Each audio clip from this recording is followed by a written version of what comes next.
Alright, here is the video for January's Loot Crate. The theme is Rewind. And rewind we shall. There's some cool stuff in here. So first things first, there's a little box over here, the Black Tie Geek. You're kind of getting a little preview right there. If you open this up, inside this box is an actual tie. A Space Invaders tie. And it's a legit tie. It is not a clip-on. It's a legit tie. And it's just got that pattern over and over on it. Like, that's going to get some use. I've got a lot of black and gray shirts. So, that'll definitely see some use at some point. Just tuck it back in there, slide it back up in the box. So, from Black Tie Geeks, Space Invaders tie. Get to the shirt here momentarily. There's the button that says Rewind. It's on an old cassette tape. Some more Pixel glasses. I think I've got 2 or 3 pairs of these now between the various subscription boxes. These are orange with top black rims. But here's another pair of Pixel glasses. A comic notebook. Now this is kind of cool. This will keep me entertained at work. It's a 64-page notebook, and the pages have panels in them, so you can make your own little comics. Or just doodle. It looks like it comes with some tiny stencils for word balloons and such as well. That's going to be getting some use for me. I haven't been sketching in a while. Maybe that'll get me back into it. You get the magazine with some interviews inside. This month's theme is Rewind. Pictures of stuff from the Mega Crate.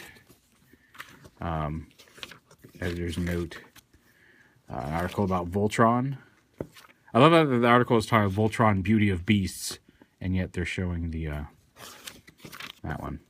And then a rundown of all the stuff you get in here, the tie, everything. There's a punch-out cardboard controller in the Loot Crate orange and black on the back, because the box itself turns inside out to form your own little NES system, like a classic-looking Nintendo Entertainment System deco here, which is kind of cool.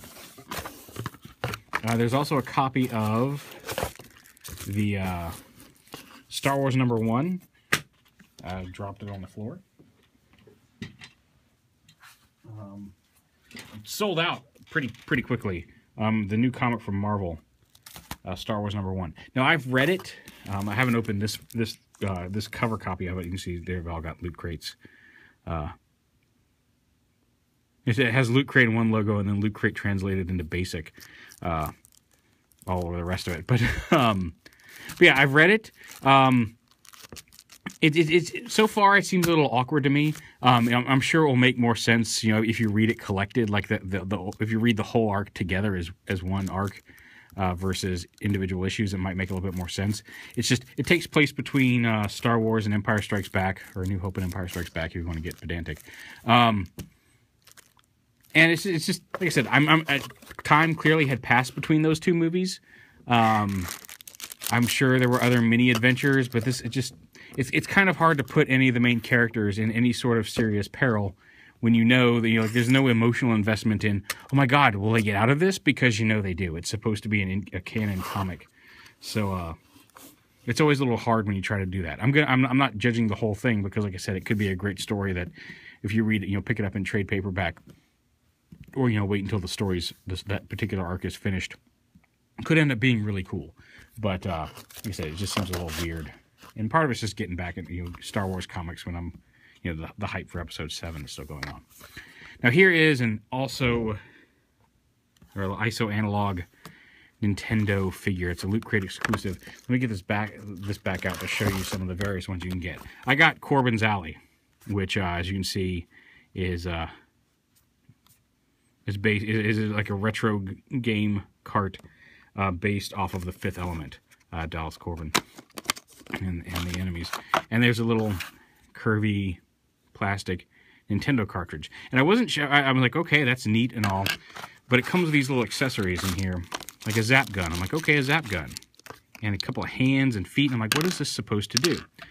When I first got it, I really had no idea. But it actually is a little character. You can see there's little eyes down there. Well, it's supposed to be a little anthropomorphic cartridge. Plug it all together. And then they can hold the light gun. So yeah, there's Corbin's Alley, classic video game. And I'm a little sad because if you look at some of the other ones that are in there, they're all based on old property. There's Alien Attack, based on Mars Attacks. There's Fire Hunt, which is you can clearly see that's supposed to be the Serenity from Firefly. I would have loved to have gotten that one. There's a Doctor Who in the style of Dr. Mario. There's a limited edition gold version that has the flux capacitor instead of the Triforce, called The Legend of the Future. That one would have been neat. I really want this cute little rabbit up here in the game 1.21 gigawatts. I want that one so bad. Like that one and the Fire Hunt I would love to have. But Corbin's Alley, I do like Fifth Element, so it's nice to have that one. But you got one of these 6 with the rare, with the gold one being a...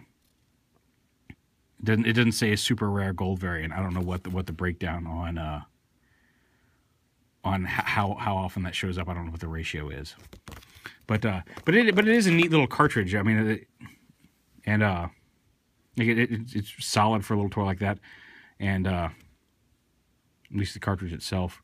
I love this little light gun. That'll probably go in some other character's hand, I'm sure. But I do like the little Corbin's Alley video game, since I do enjoy Fifth Element. And then the T-shirt this month.